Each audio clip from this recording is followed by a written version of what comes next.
মাঝে 2-3 দিন ভালো থাকি, তারপর আবার কেকেআরের খেলা চলে আসে। গতকাল ছিল পয়লা বৈশাখ, বেশ ভালোভাবে গেল দিনটা। আজকে 2রা বৈশাখ, আমাদের সামনেই মেলা আছে, মেলায় যাব। এইসব চিন্তাভাবনা, এইসব আনন্দের মুহূর্তগুলো মনের মধ্যে ঘুরছে, কিন্তু সেই সঙ্গে আরেকটা মুহূর্ত ঘুরছে, সেই সঙ্গে আরেকটা জিনিস মাথায় ঘোরাফেরা করছে, যেটা হলো আগামীকাল আছে কেকেআরের খেলা গুজরাটের বিরুদ্ধে, এবং সেটা অ্যাওয়ে ম্যাচ। আবার না এই ম্যাচটা হারে, আবার না আমরা সেই মুডটা আমাদের অফ হয়ে যায়, আমরা যারা কেকেআর ফ্যান আছি তাদের আবার না সেই একটা দুঃখের পরিস্থিতিতে আসতে হয়।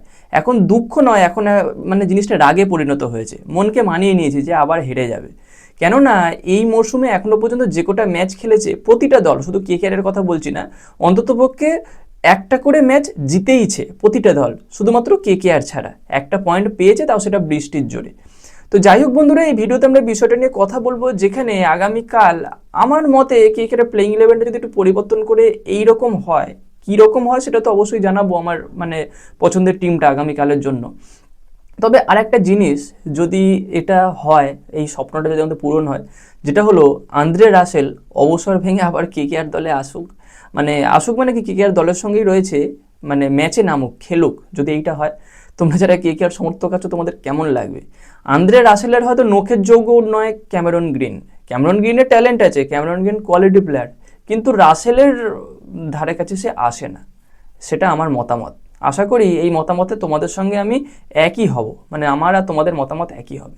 তো যাই হোক বন্ধুরা, চলো এই ভিডিওতে এই কেমন প্লেইং ইলেভেন হতে পারে আগামীকাল, বা কেমন করলে হয়তো এই কেকেআরের প্লেইং ইলেভেনটা বা কেকেআরের টিমটা একটু স্ট্রং হয়, সেটা নিয়ে কথা বলবো।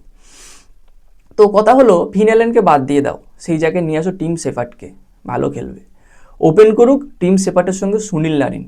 আমাদের ক্যাপ্টেন আজিঙ্কে রাহানের দরকার নেই, ক্যাপ্টেনের দায়িত্ব রোবমান পাওয়েল নেক। এবার 1 ডাউনে নামুক আঙ্ক্রিস রঘুবংশী। 2 ডাউনে মানে 2 উইকেট পড়ার পর বা 4 নাম্বারে দাও না মনীষ পান্ডে অথবা রাহুল ত্রিপাঠীকে, যে কোনো একজনকে, খুব খারাপ খেলবে না।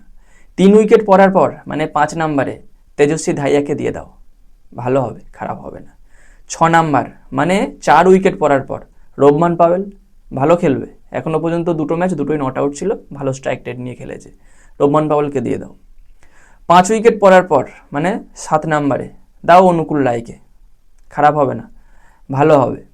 এবার 8 নাম্বার পজিশন মানে 6 উইকেট পড়ার পর এই জায়গাটা কে থাকবে, এটা নিয়ে একটা কন্ট্রোভার্সি থাকে যে ব্যাটসম্যান না বোলার। দেখো, যেহেতু একটা ইম্প্যাক্ট প্লেয়ার খেলানোর ব্যবস্থা আছে, সেই জায়গায় তুমি ওই যে প্রথমে বললাম, হয় রাহুল ত্রিপাঠী অথবা মনীষ পান্ডে, এদের মধ্যে তুমি যদি মনীষ পান্ডেকে ওই সময় খেলিয়ে দাও, তাহলে এই জায়গায় তুমি রাহুল ত্রিপাঠীকে ব্যবহার করতে পারো।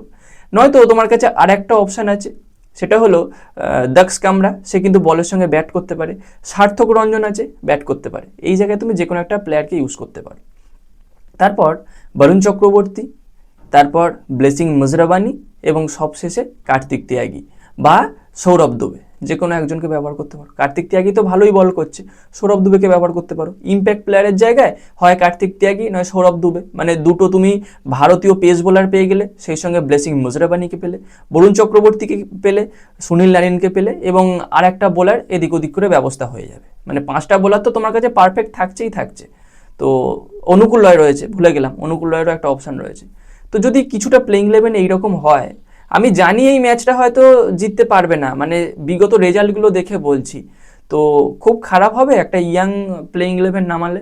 এই প্লেয়ারগুলো হয়তো উদ্বুদ্ধ হবে, কি বলা যায়, ভালো খেলে দিতে পারে। অনেক বড় বড় নাম তো দেখলাম, ফিন অ্যালেনকে দেখলাম, আজিঙ্কে রাহানেকে দেখলাম, এদিকে ক্যামেরন গ্রিনকে দেখলাম, খুব বেশি লাভ কিছু হয়নি। অথবা তুমি যদি ব্লেসিং মুজরাবানিকে বাদ দাও, তাহলে তুমি টপ 3তে রচিন রবীন্দ্রর মতো একটা প্লেয়ার আছে, তাকে ব্যবহার করতে পারো, সেটাও খুব একটা খারাপ অপশান হবে না।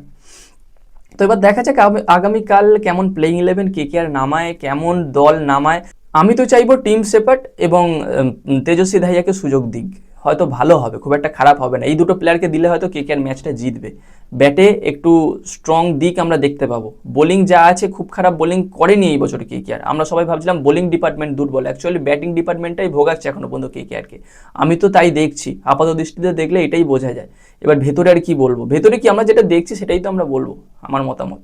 এবার তোমাদের মতামত অবশ্যই তোমরা কমেন্টে জানিও। আর যদি সেই স্বপ্নটা আবার একবার পূরণ হয়, আন্দ্রে রাসেল যদি কোনো কারণে কোনোভাবে অবসর ভেঙে আবার আমাদের কেকেআর দলে প্লেইং ইলেভেনে যোগ দেয় এবং খেলে, তাহলে তোমাদের কেমন লাগবে? আন্দ্রে রাসেলকে চাই, আমরাও চাই এই দলে।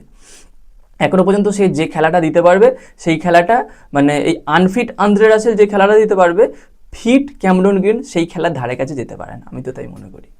তো যাই হোক বন্ধুরা, এইটুকু আপডেট ছোটো করে তোমাদের সঙ্গে শেয়ার করলাম। কেমন লাগলো ভিডিওটা কমেন্টে জানিও, এবং এইরকম আরও ভিডিও বেশি বেশি করে পেতে চাইলে আমাদের চ্যানেলটাকে সাবস্ক্রাইব করে তার পাশে বেল আইকনটাকে অন করে দিও। তো গাইজ, দেখা হচ্ছে পরবর্তী ভিডিওতে। Bye bye.